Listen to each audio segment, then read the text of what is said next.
Hello, folks. How are you doing? My name is Melvin, and welcome. Glad to see you here. Glad to see you doing amazingly well. Uh, just adjusting my. There we go. All right. I always like to hear myself in my headset as I'm talking. But, anyways, yeah, glad to see you here. Glad to see you doing well. It's been a while since I have done. Uh, since I've done Victorious Visionaries. It's interesting because I was so hell bent on wanting to do this on a regular basis, but I just haven't had the time to. And I think that's more than okay. Uh, I so yeah, I just think that it's fine, that it's okay that I don't do this because I guess I felt like I needed to do it every day to like get something out of it, get the enjoyment, the benefit. But I don't think so. I've been more mental health focused since doing it, and I think that's all that matters as long as I'm just in the mindset. Um, but maybe we'll talk more about that. I'm not too sure. I don't really I've I've stopped writing things down for this show for a while now. Not on purpose. It's just with the timing and things like that. But first, I always start with why this show is important for me, why I keep doing it. So it's and I'm always trying to find new ways. I'm not trying to like repeat myself. So I'm trying to find a new way to say why. It's just brainstorming. It's just for me. People like to brainstorm on a piece of paper. I like to brainstorm by talking out loud. And I'm always trying to mix two parts of me. I'm trying to mix a part of me that is genuine, that is just like me, just as myself as I can be in front of a camera. Cause this isn't how I talk normally. If you saw me, I would be talking different. And I'm also trying to have an element of myself that's entertaining. Like what's the most entertaining part of myself without even trying, without having it seem like I'm putting effort into it. Because there are a lot of people who they've mastered that, but yet they're so entertaining. And I'm always trying to wonder how to get that. But I also want a part of myself that's genuine. Because if I can master that, I don't know. I just think that'd be awesome. So this is like a training session for me. But I think there's a lot of things that I like about this show that I wish I could turn into like a real show. So it's like it's me exploring, it's me developing, building. There's a lot of reasons for this show's existence, and I'm just trying to I'm just trying to enjoy the benefits. Just breathing. So I had a long weekend, so I guess I can talk about that long weekend. So I went to Summerfest, but we we kind of we went all out. Me and my friends did. So we spent a couple nights in Milwaukee, but then the day we went to Summerfest, we spent the whole day. We spent the whole entire day just walking around, seeing performers, and enjoying ourselves. And I had an interesting dilemma because I was like, should I take pictures? Should I not take pictures? Like, because it's just one of those things where it's like, I don't know. I just want to be in the moment, but then taking pictures is fun. When you look back at it 5 to 10 years from now, it's a good time. But then it's like, should I worry about that? Should I worry about 5 to 10 years from now? Cause I don't know. I just know I'm not gonna care about the pictures all too much. I think I'd care about it more if I was in a nature event or if I was seeing something that was more visual. Like the bands, they're cool, don't get me wrong, and the performances were really cool. I guess I just didn't feel the need to have a like just something to remember it by. I feel like just enjoying it itself was, enough of a way to remember it. Excuse me as I'm charging my phone. I uploaded a random video on YouTube on my main channel. I just had that inspiration, so I decided to do it. I haven't looked at the views in a while, but the views were close to no, they were 0 last time I saw it. Now it's 17 for a YouTube short. Oh, and I keep losing subscribers on my main channel. Oh no. Oh, the humanity.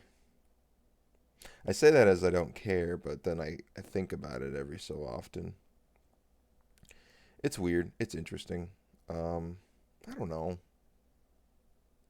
I guess that's another thing that I can talk about because I am starting to get back into creating content and to have ideas for content. And I have thought about making Victoria's Visionaries a place to just springboard some ideas where it's like I have them ready and I just try to talk about it. But I'm not too sure. I'm thinking about it. I'm thinking about it. Um, yeah, I was just thinking in my head of how I can do those things.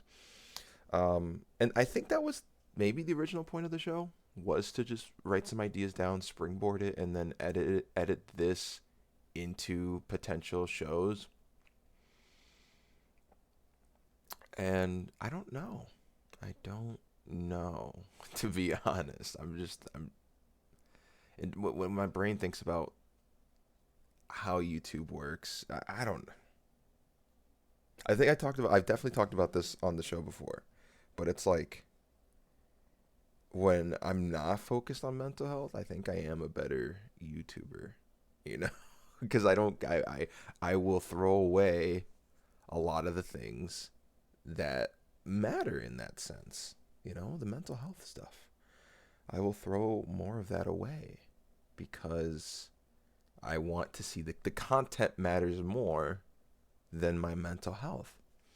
But now I've switched things around where no, my mental health kind of matters more than the content.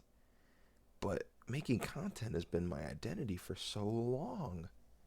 For a very long time, my identity has been a very important part of how I saw my talent, and I'm not caring for my talent nearly as much. It's such a strange. It is strange.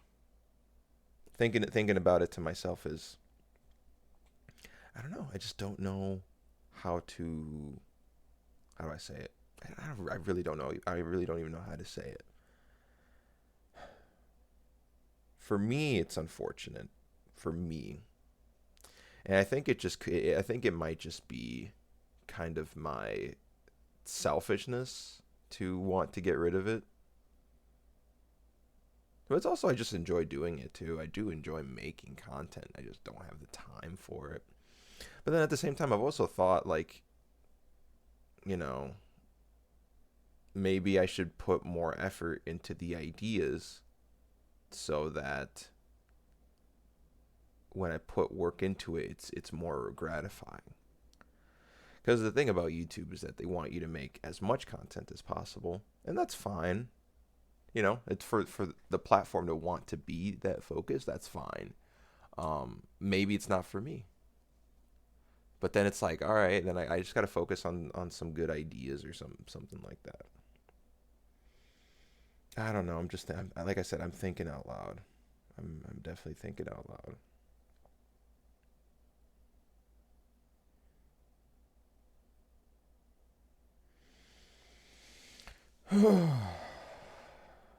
Mm-mm-mm. I guess we're gonna start our 5 minutes a little early. Just 5 minutes of no talking. If you need a notebook, grab a notebook. But for me, I'm just gonna 5 minutes just chilling.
Alrighty, folks, we are back. 5 minutes. And I'm telling you, the more you do it, you are creating a better headspace for this. I This has helped me out so much because actually, when I was going to Milwaukee for a couple days, I got nervous because I was like, oh man, I told myself I was gonna have time for this. I didn't have time for that. I actually underpacked by mistake. I brought less clothing than I should have. And that embarrassed me so much in my head. But I don't even think they noticed. I kind of did a good job of just making sure I stayed clean and things like that. So that's good. But yeah, no, and it's just like just having this headspace, you can figure out problems in your head a lot better. And man, if you're someone like me who has anxiety, man, like seeing how bad your anxiety is when you just kind of let it take control is it is so, cuz the way I've described anxiety in my head before is that you have a pump and you have a balloon, and it's just like as soon as you see a problem or an issue, you just start pumping it right away. You just start pumping, and it just like, oh man, it's just like it's just not a great feeling, you know. It just isn't. I don't know.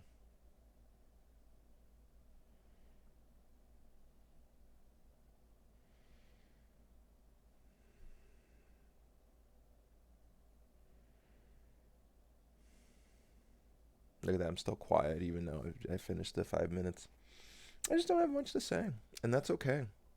However, this show comes out is okay. That's all I can say.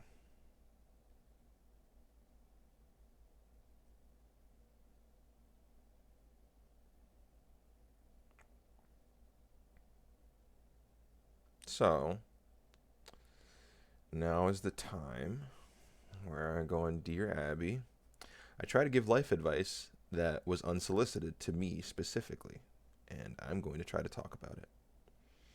If you want to read the Dear Abby, this one's called "Mother-in-Law is a Menace to Life Couple Has Built." This wasn't addressed towards me, but I'm pretending that it is. Okay, and I'm just okay. So here it is. Dear Melvin, I married a wonderful, thoughtful man 30 years ago. His family accepted me and were very kind, with the exception of his mother. She hardly looked or talked to me. If she did talk to me, it was about her being too young to be a grandmother. I had 3 children from a previous marriage. He had never married or had children. She also would regale me with stories about how my husband got in trouble during his youth. He was a good boy, in my opinion. So now we come to the present. Our 2 children have been gossiped about, treated like servants when we are with her, and demanded when spoken to. And my mother in law constantly tries to talk alone with my husband. I'm sure she's trying to split us apart. Oh, I'm sure she's trying to split us apart. Her abuse has separated me from his extended family. Recently, I told my husband I'm no longer visiting her because it has caused too much anxiety and depression. He is not supporting me uh, out of fear of what she might do to him. Please advise. Abby, sick of it in Virginia. Okay. So, you guys have had a marriage for so long, but the mother in law is not a fan. Okay. I'm just going to tell you from my experience. I'm no therapist. Sorry about that. I'm still waking up. So, I'm no therapist or anything like that. Um, but I'm still going to try to give the best advice that I think is warranted. So, what I've learned about mothers is that they think they know what's best all the time. No matter what kind of mother it is, they always think that they know best. I have rarely, so I know there's other types of mothers, but I've rarely met someone who is a mom and just didn't think she knew how to raise family. Even if she was bad at raising family, she would think she knows best. And that is the scenario here. The one thing, and maybe I think it's good for me because it helps with a lot of problem solving skills.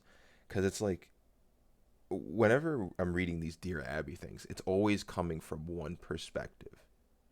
And there, I'm never given the benefit of the doubt, like what the other person did to maybe make the mom uncomfortable.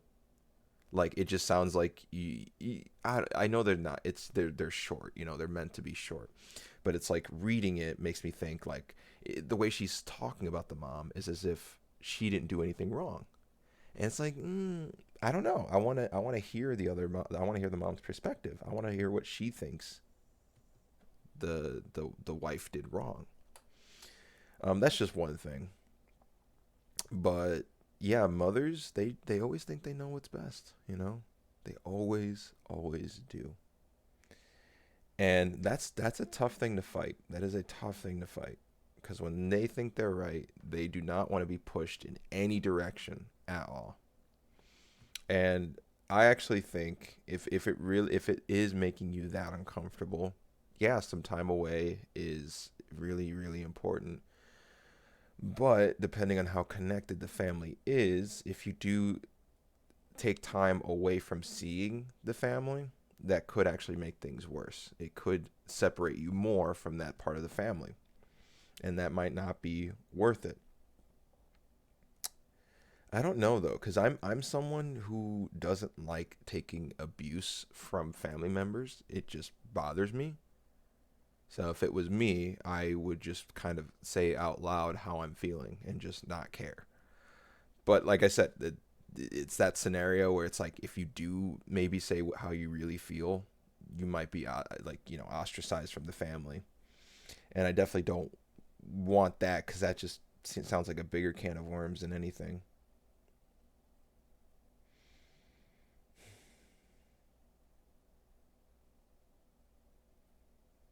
I don't know. I think if you truly don't want to see that person, don't force yourself to. If you truly don't want to, don't force yourself to. But if your husband really wants to, you can't force him either. So that's at the moment that's the simplest answer. The best answer I would always say is therapy. Try to go to therapy if you can. It really helps with these situations. Meditation.